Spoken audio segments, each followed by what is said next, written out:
नमस्कार दोस्तों, स्वागत है आपका दिव्या ज्ञान कहानियाँ चैनल में, जहां हम आपके लिए लाते हैं प्रेरणादायक और रोचक कहानियाँ।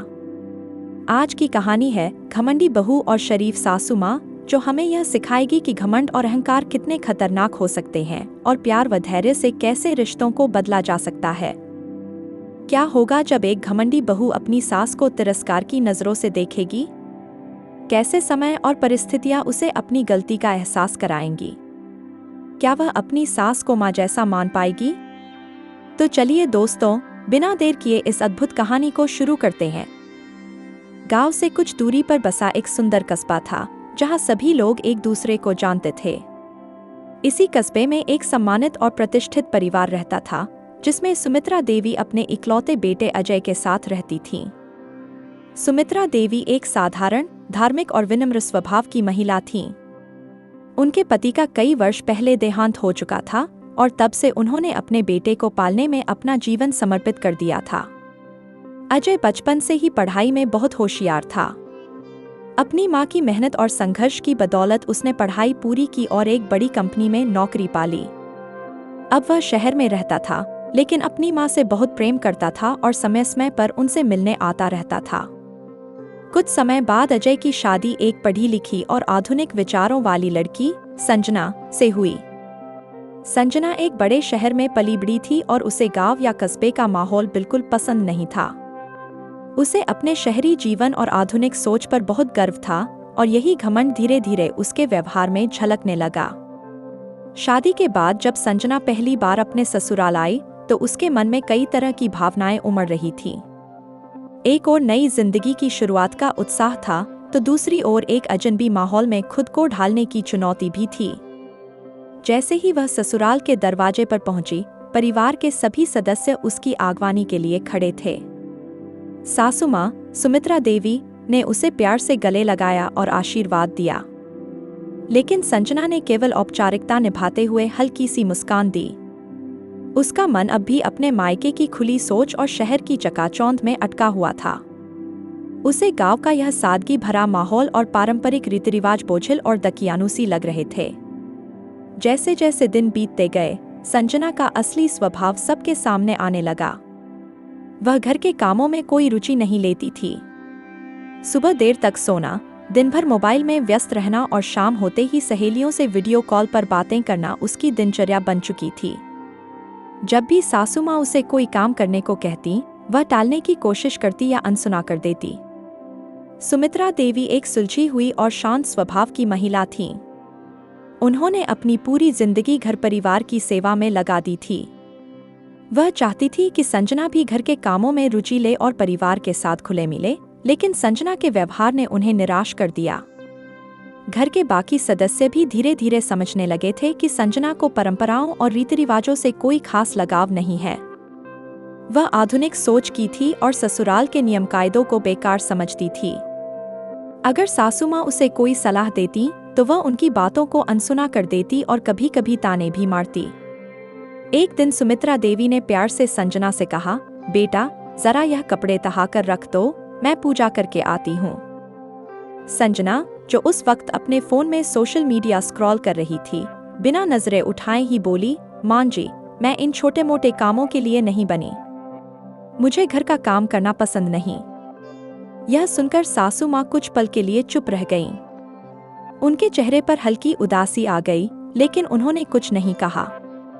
उन्होंने मन ही मन सोचा कि शायद समय के साथ संजना की सोच बदलेगी और उसे परिवार की अहमियत समझ में आएगी। लेकिन संजना का व्यवहार धीरे धीरे और अधिक असंवेदनशील होता गया।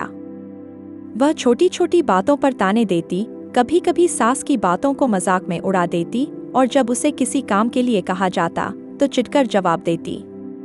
उसका यह रवैया घर के माहौल को बोझिल बनाने लगा। परिवार के लोग समझ नहीं पा रहे थे कि इस स्थिति से कैसे निपटा जाए। सासू माँ ने कई बार प्यार से उसे समझाने की कोशिश की, लेकिन संजना पर कोई असर नहीं हुआ। वह अपने तरीके से जीना चाहती थी और उसे किसी की दखलंदाजी पसंद नहीं थी।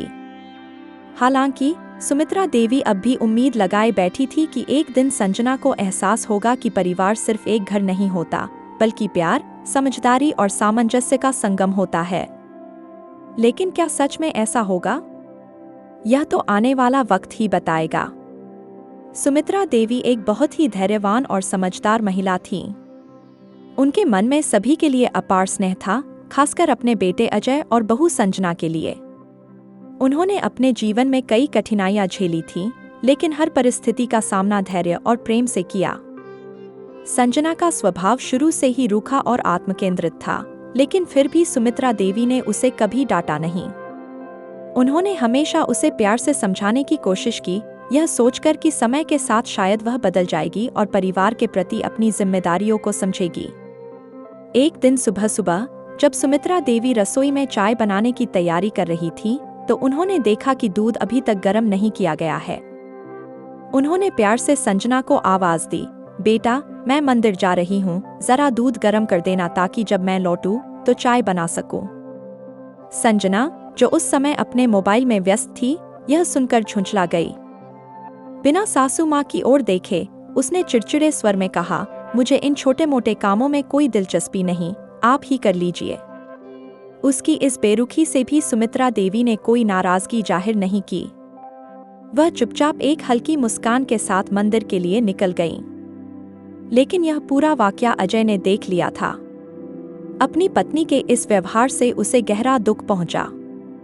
उसने कभी नहीं सोचा था कि संजना उसकी मां के साथ इस तरह का व्यवहार करेगी। मगर उसने उस समय कुछ नहीं कहा और मन ही मन यह सोच लिया कि एक दिन संजना को खुद अपनी गलती का एहसास होगा। कुछ दिनों बाद अजय को ऑफिस के काम से एक हफ्ते के लिए दूसरे शहर जाना पड़ा। अब घर में केवल संजना और उसकी सासू माँ ही रह गईं। शुरुआती कुछ दिन तो संजना को किसी चीज की कमी महसूस नहीं हुई। उसे लगा कि अब कोई उसे बार बार घर के काम करने के लिए नहीं बोलेगा और वह अपनी मर्जी से रह सकेगी। लेकिन धीरे धीरे स्थिति बदलने लगी।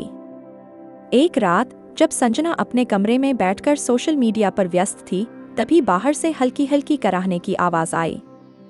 पहले तो उसने ध्यान नहीं दिया, लेकिन जब काफी देर तक आवाज आती रही तो वह झुंझलाते हुए कमरे से बाहर आई। उसने देखा कि सुमित्रा देवी बिस्तर पर दर्द से तड़प रही थी। उनका शरीर तप रहा था और उनकी हालत काफी गंभीर लग रही थी। पहले तो संजना थोड़ी असमंजस में पड़ गई। उसे समझ नहीं आ रहा था कि क्या करे।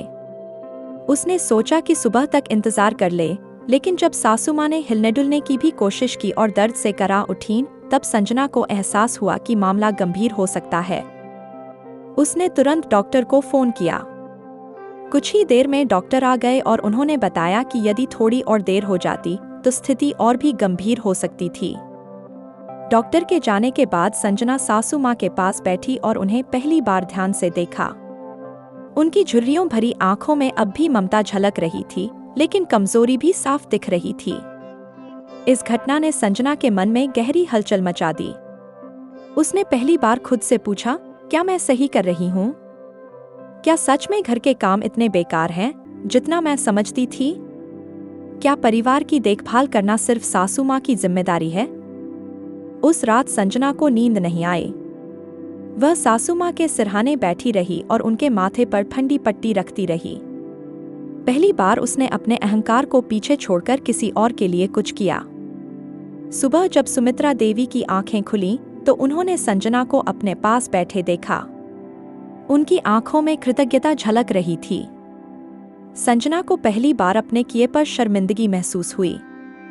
उसने सासू माँ का हाथ थामा और धीरे से कहा, माँ जी, अब आप आराम करें, मैं आपके लिए चाय बना लाती हूँ। सासू माँ ने मुस्कुराते हुए उसका हाथ थाम लिया। यह पहली बार था जब संजना ने अपने भीतर आए बदलाव को महसूस किया। अब उसे समझ आ गया था कि घर सिर्फ ईंट पत्थर का बना ढांचा नहीं होता, बल्कि उसमें रहने वाले लोगों के प्यार और आपसी सहयोग से ही उसका अस्तित्व होता है।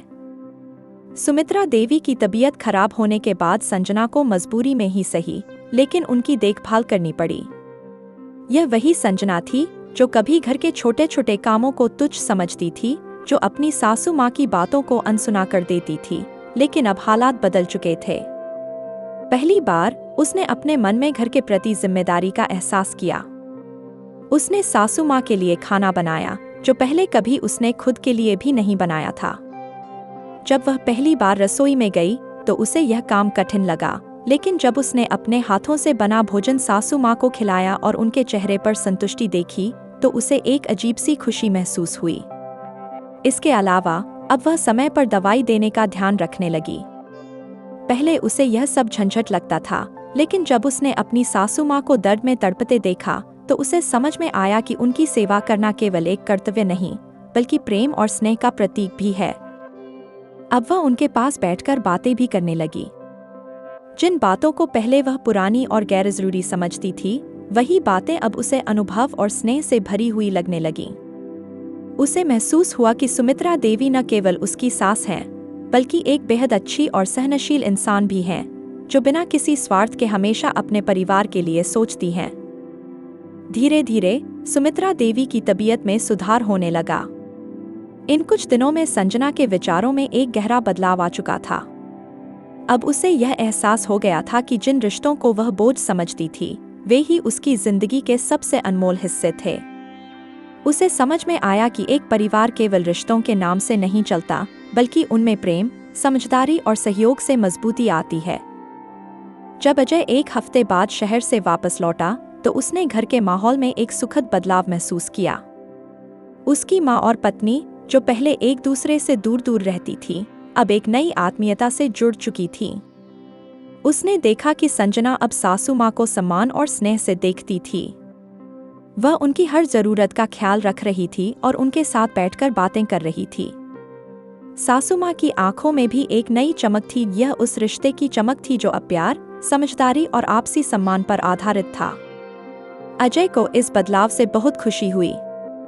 उसने महसूस किया कि उसकी माँ और पत्नी के बीच अब एक नया रिश्ता बन चुका था, एक ऐसा रिश्ता जो केवल नाम का नहीं बल्कि भावनाओं से जुड़ा हुआ था। कहानी की सीख 1। बड़ों का सम्मान करें। हमारे माता पिता और बड़े हमारे अनुभवों का खजाना होते हैं। वे जीवन के उतार चढ़ाव से गुजर चुके होते हैं, इसलिए उनकी सीख और सलाह को हल्के में नहीं लेना चाहिए। 2. अहंकार रिश्तों को तोड़ता है। अहंकार केवल हमारे रिश्तों को कमजोर करता है और हमें अपनों से दूर कर देता है। परिवार में प्रेम और सौहार्द बनाए रखने के लिए विनम्रता सबसे जरूरी होती है। 3. समय हमें सब कुछ सिखा देता है। कभी कभी हमें किसी चीज की अहमियत तब समझ में आती है जब हम उसे खोने की कगार पर होते हैं। इसलिए रिश्तों की कदर समय रहते करनी चाहिए, वरना पछताने के अलावा कुछ नहीं बचता। 4. संस्कारों की जड़ें गहरी होती हैं। आधुनिकता के साथ चलना जरूरी है, लेकिन अपने पारंपरिक मूल्यों और संस्कारों को भूलना नहीं चाहिए। यही संस्कार हमें एक अच्छा इंसान बनाते हैं और हमें परिवार की अहमियत सिखाते हैं। इस तरह संजना का हृदय परिवर्तन न केवल उसके जीवन में बल्कि पूरे परिवार के रिश्तों में एक नई मिठास और मजबूती लेकर आया। उसने सीखा कि रिश्ते केवल खून के नहीं होते, बल्कि उन्हें स्नेह, समर्पण और आपसी समझ से सींचना पड़ता है।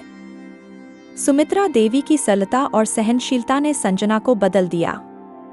इस कहानी से हमें यह सीख मिलती है कि प्रेम, धैर्य और समझदारी से हर रिश्ता मजबूत बनाया जा सकता है। रिश्तों की असली ताकत प्रेम और आपसी समझ में होती है, न कि अहंकार और स्वार्थ में। तो दोस्तों, आपको यह कहानी कैसी लगी? क्या आपने भी कभी अपने जीवन में ऐसा कुछ अनुभव किया है? हमें कमेंट में जरूर बताइए। अगर आपको यह कहानी पसंद आई हो तो वीडियो को लाइक करें, चैनल को सब्सक्राइब करें और इसे अपने दोस्तों और परिवार के साथ शेयर करें। दिव्या ज्ञान कहानियाँ पर फिर मिलेंगे एक नई प्रेरणादायक और रोमांचक कहानी के साथ। तब तक खुश रहें, स्वस्थ रहें और अपनों से प्रेम करें। धन्यवाद।